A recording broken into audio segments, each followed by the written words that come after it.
کہ دیکھیں نا، انسان پر اگر کوئی شخص نیکی کر دیتا ہے، احسان کر دیتا ہے، تو انسان اس کے سامنے پھر گردن نہیں اٹھا سکتا. یار یہ میرے مشکل وقت کا دوست ہے، اس نے میرے ساتھ نیکی کی ہے. کبھی بھی گردن نہیں اٹھائے گا، جھکا کے رکھے گا. تو اگر عام کوئی نیکی کر دے تو اس کے سامنے انسان کبھی گردن نہیں اٹھاتا. تو جو رب ساری نعمتیں عطا فرمائے، جو کہے کہ تیری تخلیق میں نے کی، تجھ سے پہلوں کو بھی پیدا میں نے کیا، تیرے لیے زمین کا بچھونا بھی میں نے بچھایا، آسمان کی چھت بھی میں نے لگائی، تیرے لیے زمین سے ساری اناج کو، پھل کو، کھیتیوں کو نکالا بھی تیرے لیے. اب تو اس طرح کر کہ تو میری عبادت کر، تو میری بارگاہ میں جھک جا. بہت سارے نشے لوگوں کو لگے ہوئے ہوتے ہیں. ہر آدمی کوئی نہ کوئی نشہ کرتا ہے. کوئی دولت کا کرتا ہے، کوئی شہرت کا کرتا ہے، کوئی اپنی تعریف کا نشہ کرتا ہے. دو چار لوگوں سے تعریف سن کے مطمئن ہو جاتا ہے.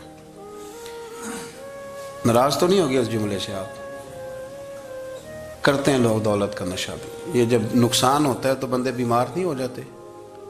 پیسے ڈوب جاتے ہیں تو لوگ بیمار نہیں ہو جاتے؟ تو اس کا مطلب یہ ہوتا ہے کہ نشہ ٹوٹ گیا ہے. اب بہک ہوئے ہیں نا تھوڑے سے تو کانپتے ہیں، تڑپتے ہیں، پریشان. نشئی اسی طرح ہی کرتا ہے نا، نہیں ملتا تو پریشان ہوتا ہے. یہ سارے نشے ہیں، مختلف قسم کا نشہ. اب مانتے نہیں اس بات کو، تسلیم نہیں کرتے، کیونکہ تسلیم کرنا بڑا مشکل کام ہے. اس کے لیے تو بڑی ساری چیزیں جو ہیں وہ دبوچ کے اور بڑی سارے رستے پھلانگ کے آنا پڑتا ہے. تو بڑا مشکل ہے ماننا، ورنہ کرتے ہیں ہم. ہمارا مزاج ہے. یہ گھومنے پھرنے کا، دنیا دیکھنے کا بھی ایک نشہ ہے. یہ بہت ساری باتیں کرنے کا بھی ایک نشہ ہے. گپ شپ کا بھی ایک نشہ ہے. دو چار لوگوں کی جب تک پگڑیاں نہ کھول لیں، بعض لوگوں کو نیند نہیں آتی. یہ غیبت کا، چغلی کا، بددیانتی کا، یہ بھی ایک نشہ ہے. اس پر ملا رومی رحمۃ اللہ نے بڑا کلام لکھا ہے. وہ کہتے ہیں مانگ کے کھانے کا بھی نشہ ہے، مانگ کے کھانے کا بھی نشہ ہے. وہ کہتے ہیں کہ ایک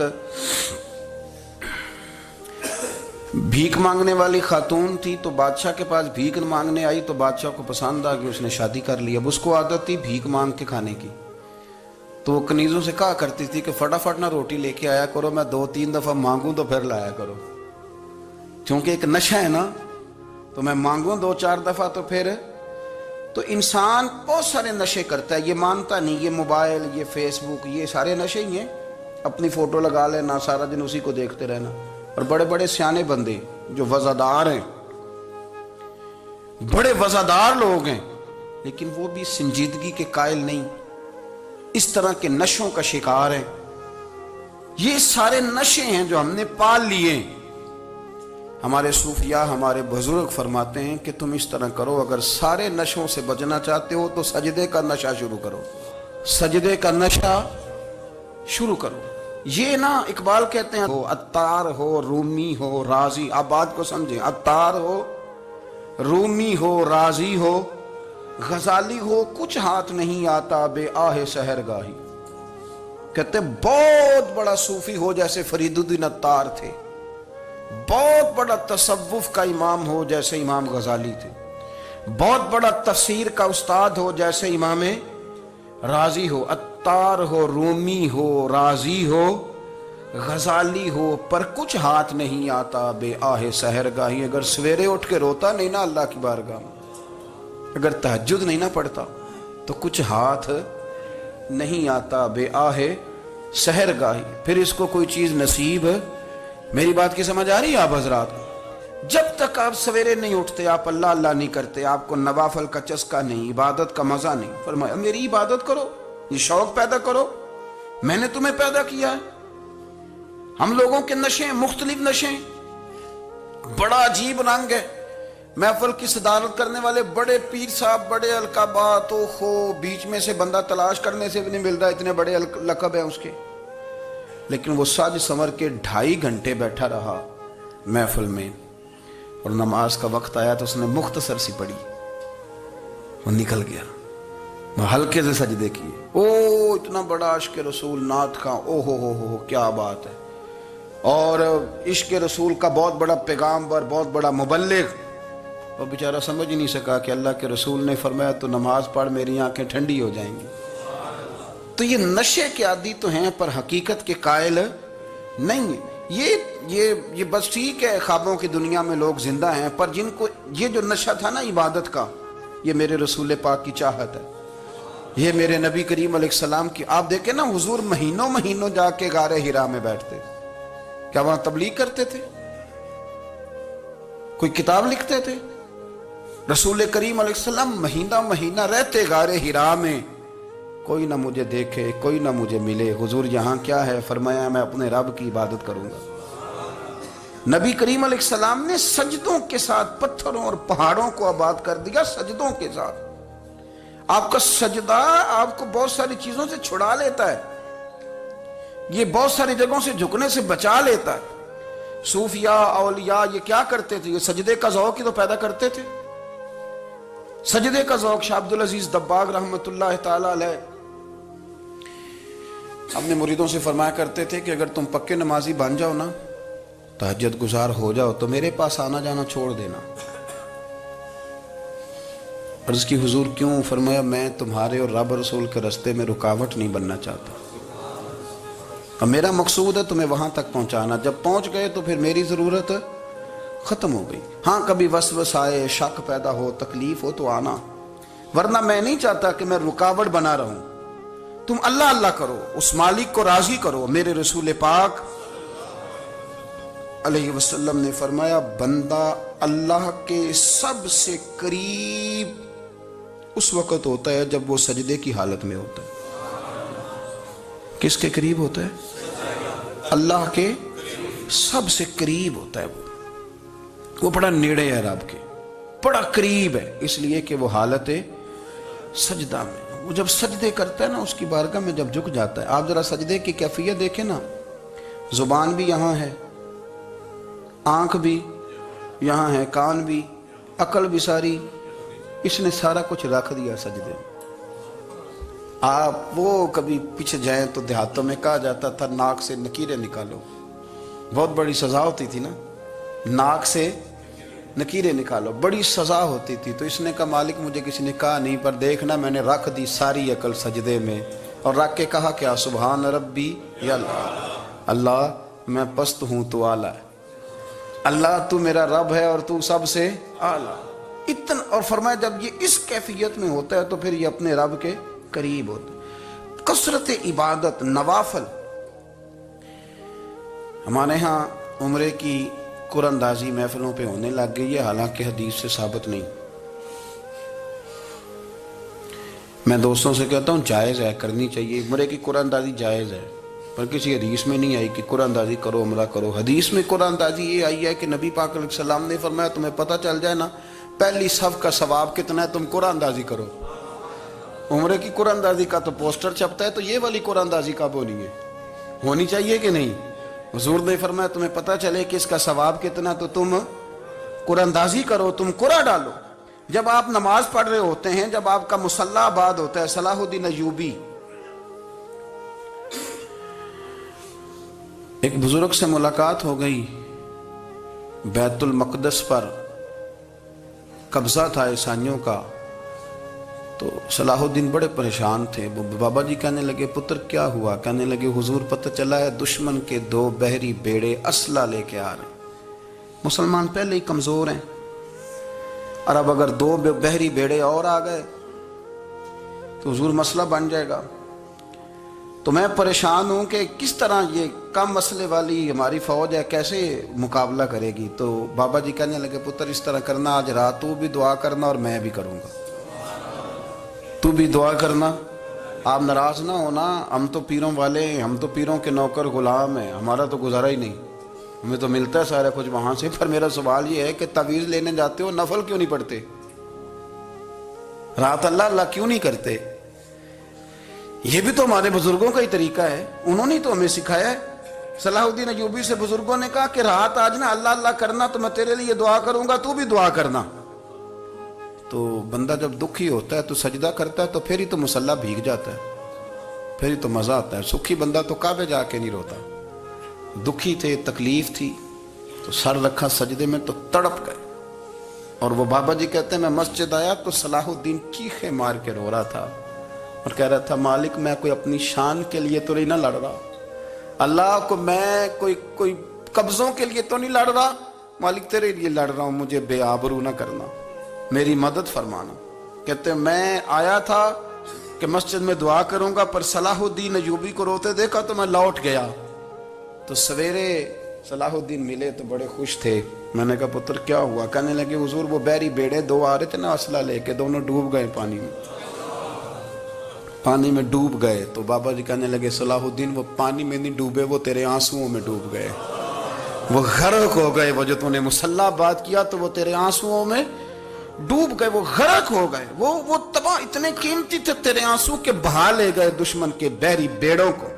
میرے بھائی ٹھیک ہو گیا جی، میرے عزیز سمجھ لیں اس بات کو ہمیشہ کے لیے، اور اس پر غور کر لیں اچھے طریقے سے کہ میرے رسول کریم سید عالم صلی اللہ علیہ وسلم نے نا ہماری توجہ دلائی، حضور نے ہمیں بتلایا، ہمارا ذوق بڑھایا عبادت کی طرف۔ ایک صحابی تھے حضرت ابو فاطمہ رضی اللہ تعالیٰ عنہ، یہ ترمذی شریف کی حدیث ہے۔ نبی پاک علیہ السلام نے فرمایا ابو فاطمہ قیامت کے دن مجھ سے جلدی ملنا چاہتے ہو کہ دیر کے ساتھ؟ تو کہنے لگے حضور کون ہوگا جو دیر سے ملنا چاہے گا، ہم نے تو جان دے دی وعدہ دیدار پر۔ اعلیٰ حضرت فرماتے ہیں جان دے دی وعدہ اور نقد اپنا دام ہو ہی جائے گا۔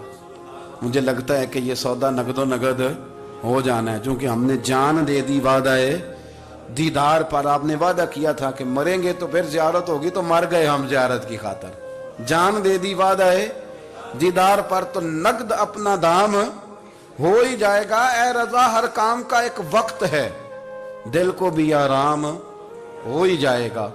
تو حضرت ابو فاطمہ رضی اللہ تعالیٰ عنہ سے نبی پاک صلی اللہ علیہ وسلم نے فرمایا جلدی ملنا چاہتے ہو کہ دیر سے؟ عرض کی حضور فٹافٹ ملنا ہے، میں نے قیامت کے دن آپ سے جلدی ملنا ہے۔ تو نبی پاک علیہ السلام نے فرمایا پھر اس طرح کرنا، دنیا میں رہ کے سجدے زیادہ کرنا، پھر سجدے زیادہ کرنا، قیامت میں ملاقات جلدی ہو جائے گی، قرب ملے گا تمہیں۔ اپنے بچوں کے اندر دیکھیں نا، ہم شوق پیدا کرتے ہیں، ہمیں صحیح لفظ نہیں بولنے آتے پر ہم بچوں میں شوق پیدا کرتے ہیں کہ پتر ڈاکٹر بن جائے گا تو بڑا نفع کرے گا، تو لوگوں کی خدمت کرے گا، ملک و ملت کی خدمت کرے گا، تیرے ابا کا نام روشن ہوگا، تیرے دادا کی تعریفیں ہوں گی۔ ہم یہ ذوق پیدا کرتے ہیں، ہم اپنے نوجوانوں کے اندر یہ فکر پیدا کرتے ہیں، انہیں ہم سمجھاتے ہیں کہ میاں جب تم پڑھو گے محنت کرو گے تو فلاں آدمی کی طرح تمہارا نام ہوگا۔ یہ جتنا ذوق ہم بچوں کے اندر ان چیزوں کا پیدا کرتے، ہمیں حکم ہے کسی طرح ہم ذوق پیدا کریں کہ پتر نماز پڑھے گا تو اللہ راضی ہو جائے گا، تو سجدہ کرے گا۔ دیکھیں نا میرے رسول کریم علیہ السلام نے فرمایا 7 سال کے بچے کو مسجد لے کے جاؤ، یعنی اسے شوق دلاؤ، اس کے اندر یہ خاصیت پیدا کرو کہ اس کا دل کرے مسجد میں جانے کا، اس کے اندر یہ خصوصیات لاؤ کہ وہ ہمارے ہاں نا ہر چیز کو پرموٹ کیا جا رہا ہے، ہر چیز کو، یعنی سر سنگیت سکھانے کے لیے اکیڈمیاں بن گئی ہیں، ہر شے پرموٹ ہو رہی ہے، عبادت کا جذبہ کم ہوتا جا رہا ہے، اللہ کا ذوق ہمارے اندر نہیں رہا۔ اور اتنا مشکل ہم نے اپنے لیے بنا لیا ہے کہ وہ بندہ جو بڑی زبردست مذہبی گفتگو کر رہا تھا اور تگڑی بات کر رہا تھا، کیا بات ہے، لیکن نماز کے بارے میں کمزوری دکھا جاتا ہے، نوافل کے بارے میں وہ چپکے سے نکل جاتا ہے۔ امام احمد بن حنبل رحمۃ اللہ تعالی علیہ،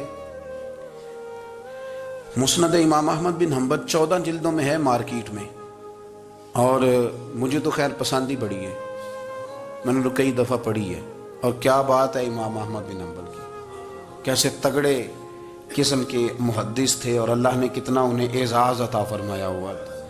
یہ کوڑے بھی کھاتے تھے دین کی خاطر، سارا کرتا لہو سے بھر بھی جایا کرتا تھا، بڑا اعزاز والا شخص تھے، بڑے اعزاز والے، حدیثیں جمع کرنا، حدیثیں لکھنا، حدیث پڑھانا، سارا دن رہتے تھے، کہہ سکتے تھے کہ میں کر تو رہا ہوں کام، اور حدیث بھی موجود ہے کہ عالم عابد سے افضل ہوتا ہے، پر اس کے باوجود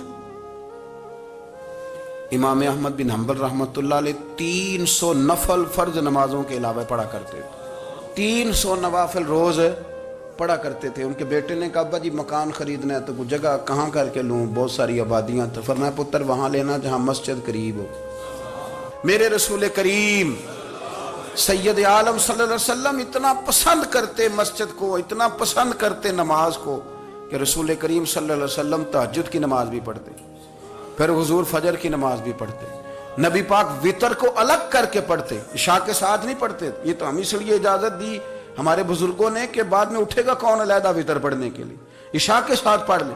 وتر پڑھتے، تہجد پڑھتے، فجر پڑھتے، اشراق پڑھتے، چاشت پڑھتے، پھر مغرب کی نماز کے بعد 6 رکعت اوابین پڑھتے، پھر رات کو صلاۃ اللیل پڑھتے۔ سیدہ عائشہ صدیقہ کہتی ہیں زمانہ سو جاتا اور میرے رسول مصلی بچھا کے کھڑے ہو جاتے۔ او یار، کھیتی باڑی کر کے نہیں، محنت مزدوری کر کے نہیں، جناب عائشہ کہتی ہیں میں یہ بھی دیکھتی کہ حضور ایک آیت شروع کرتے تو ساری رات اسی کو پڑھتے، اور میری نظر جاتی تو قدم مبارک پہ ورم آ جاتا۔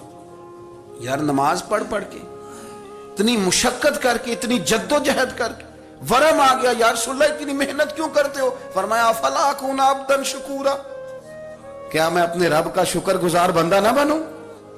صحابہ کا ذوق عبادتوں کا، ریاضتوں کا، تلاوتوں کا، طبیعت ہے ان کی، وہ ایک دوسرے کو، حضرت مولا علی شیر خدا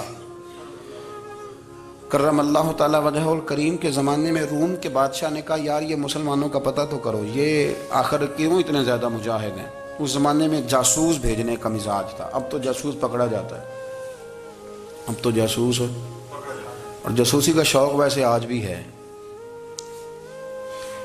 عرض کروں تھوڑی سی بات اس عنوان سے، پتہ کیا ہمارا مسئلہ ہے؟ ہم جہاں جاتے ہیں نا وہاں تھوڑی خوشبو سونگنے کی کوشش کرتے ہیں، وہ کیا ہے تو یہ کیا ہے تو ادھر کیا ہے تو تھوڑا سا ادھر کیا ہے۔ میرے رسول پاک پڑھیے درود شریف، سارے پڑھیے ذرا زور سے، صلی اللہ تعالی۔ نبی پاک علیہ السلام نے فرمایا جاسوسی نہ کرنا ورنہ تم بندوں کو خراب کر دو گے، اور فرمایا اس طرح نہ ہو کہ تم کسی کے اب کھول نہ نکلو تو تمہارے پہلے کھول جائیں۔ یہ جو ذوق ہے نا یہ ختم کریں، چھوڑیں، مطلب آپ کس چکر میں پڑے ہوئے ہیں؟ اتنی زیادہ توجہ کرنے کی کیا ضرورت ہے؟ نے کام سے کام رکھیں، اس میں بندہ تھوڑا سا نا آسان رہتا ہے۔ یہ جو بہت زیادہ ٹٹولنے والے لوگ ہوتے ہیں نا وہ بےچارے پھر عمر ٹٹولتے ہی گزار دیتے ہیں، اس لیے کہ مزاج ہی بہت پکا ہے، بوری کا منہ کھول کے اندر تک ہاتھ ڈالنا، تو پھر کئی دفعہ سامنے سے بچھو بھی لڑ جاتا ہے، خرابی ہوتی۔ تو جاسوسی کی جاتی تھی، اس نے بھی جاسوس بھیجے، کیونکہ قبیلوں کے لوگ تھے، کچھ مسلم کچھ کافر، پہچانے نہیں جاتے تھے لوگ، تو کچھ لوگ اس نے بھیجے، انہوں نے آ کے نا تحقیق کی، ریسرچ کری کہ آخر ماجرا کیا ہے، تو واپس جا کے انہوں نے رپورٹ دی نا روم کے بادشاہ کو۔ اس رپورٹ کا ایک جملہ بڑا شاندار ہے، وہ کہنے لگا بادشاہ ہمیں مسلمانوں کی کوئی سمجھ نہیں آئی،